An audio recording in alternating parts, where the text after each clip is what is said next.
BNP বাংলাদেশের সবচেয়ে বড় দল। ১৭ বছর সংগ্রাম করে বিএনপি এখন প্রতিটি মানুষের কাছে প্রিয় হয়ে গেছে। এই কথা বলেছেন বিএনপির নেতা ইকবাল হাসান মাহমুদ টুকু। বিস্তারিত থাকছে শরীফুল ইসলাম ঝোকনের প্রতিবেদনে।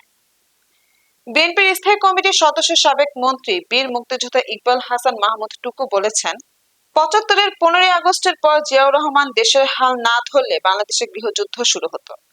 তিনি বলেন, দেশের মানুষ এখন নির্বাচনমুখী হয়েছেন। জামালপুর জেলা বিএনপির ত্রিবার্ষিক সম্মেলনে প্রধান অতিথির বক্তব্যে তিনি এসব কথা বলেন। সম্মেলনে উদ্বোধনী বক্তব্যে বিএনপির যুগ্ম মহাসচিব হাবিব উন নবী খান সোহেল বলেন, আওয়ামী লীগ এখন নাইট ক্লাবে পরিণত হয়েছে। তারা দিনের বেলায় মিছিল করতে পারে না। জেলা বিএনপির সভাপতি ফয়দুল কবির তালুকদার শামীমের সভাপতিত্বে এবং জেলা বিএনপির সাধারণ সম্পাদক অ্যাডভোকেট ওয়ারেস আলী মামুনের সঞ্চালনায় অনুষ্ঠিত সম্মেলনে বক্তব্য রাখেন বিএনপির যুগ্ম মহাসচিব সৈয়দ ইমরান সালেহ প্রিন্স, বিএনপির কেন্দ্রীয় কমিটির কোষাধ্যক্ষ এম রশিদুজ্জামান মিল্লাত সহ কেন্দ্রীয়, জেলা ও উপজেলা নেতৃবৃন্দ। আসন গ্রহণ করার জন্য বিনয়ের সাথে অনুরোধ করছি।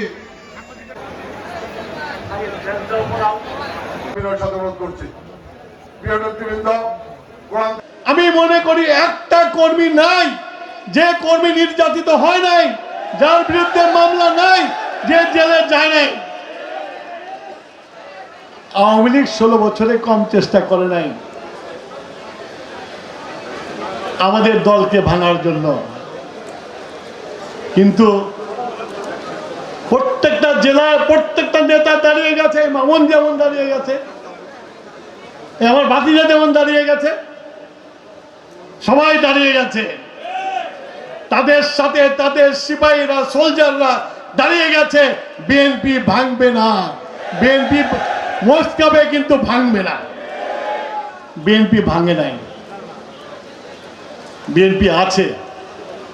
সুতরাং বিএনপি কিংস পার্টি বলেন আর ক্যান্টনমেন্ট জন বলে, আজকে বিএনপি বাংলাদেশের সবচেয়ে বড় দল।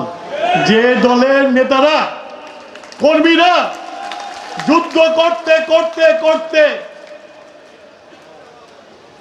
প্রত্যেকে সোনা হয়ে গেছে।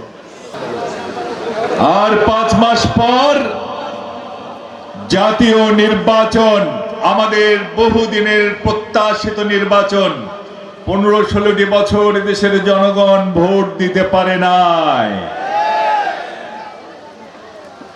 এবার ভোট দেওয়ার সুযোগ পেয়েছে। সুতরাং নির্বাচনকে সামনে রেখে এবারের সম্মেলন হচ্ছে ভোট যুদ্ধে অংশগ্রহণ করার প্রস্তুতি সমাবেশ। তারেক রহমানের নেতৃত্বে যে নতুন বাংলাদেশ বিনির্মাণের 31 দফা কর্মসূচি ঘোষণা করা হয়েছে, সেই কর্মসূচি বাস্তবায়ন করতে হলে আমরা জনগণের মন জয় করতে হবে, ভালোবাসা জয় করতে হবে। আমরা আগামী নির্বাচনে আমাদের জামালপুরের 5টি আসনকে বিজয়ী করতে হবে। আমি আপনাদের অনুরোধ করতে চাই যে কোনো ধরনের, যে কোনো উপজেলায় বা পৌরসভায় যদি কোনো কোন্দল থাকে, আল্লাহর হস্তে দয়া করে আপনারা এটা নিরসন করে আগামী নির্বাচনের জন্য প্রস্তুতি নিন। কেন্দ্রীয় কমান্ড কাউন্সিল হয়েছে, আমরা বলতে চাই বিএনপি সহযোগিতা চাই। আমি কমিটির সদস্য, যাতে করে স্বাধীনতার সঠিক দলিল হয়। বিএনপি ইনশাআল্লাহ সামনে ক্ষমতায় গেলে এই আওয়ামী ফ্যাসিস্টদের যারা স্বাধীনতা লুট করেছে তাদের নাম যেন এখান থেকে বাদ পড়ে, তাদের নাম পার্লামেন্টে থেকে খারিজ হয়ে যায়। যারা যুদ্ধ করেছে তাদের নামই যেন জাতির ইতিহাসে সন্ন্যাক্ষর লেখা থাকবে। আমাদের মধ্যে যেন কোনো হিংসা দেশ না থাকে। আমাদের মধ্যে রাতের ভোট দিনের ভোট যেন রাতে না হয়, হয়েছে কিনা সেটাও খতিয়ে দেখতে হবে। সেটা যেন ভবিষ্যতের জন্য, সবার জন্য, বিশেষ করে আমাদের দলের জন্য, দলের মঙ্গলের জন্য ভবিষ্যতে জানে এরকম বৈষম্যের সৃষ্টি, মনের মধ্যে যেন কোনো রকম অহংকার, আত্মকালিমা না থাকে। মাঝামালি মাজেদাদেরকে সুবিধা দেওয়া যাবে না।